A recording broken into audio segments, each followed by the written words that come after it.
For thee, my Lord, for thee. Power hath descended forth from thy hand, that our feet may swiftly carry out thy command. So we shall flow a river forth to thee, and teeming with souls shall it ever be. Nomine Patri et Filii, Spiritus Sancti. Hello, wise guys. Welcome back to the Sunday sermon. Today, Sunday sermon is just a time for when we can reflect on something that the Bible has to offer about going your own way. Today's sermon comes from Ecclesiastes 3:1-8.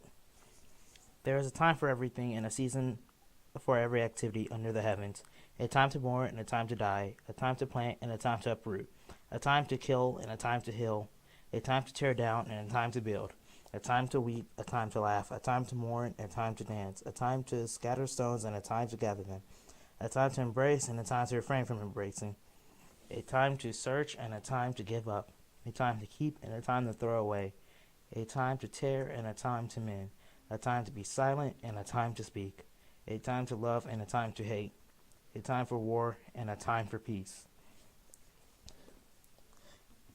In regards to this, to just a dose of red pills, everything has its own time for it. And as then we live in this kind of citric society, oftentimes we have to do stuff immediately. No delay, just wait for the appropriate time to do stuff.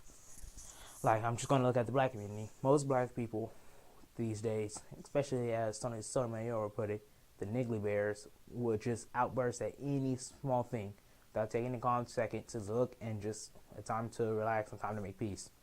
There's a time for war and there's time to make peace. Then also for the time for war, the little soy boy cuck manginas that we have are going to be up for it because that's where we're heading to at this point.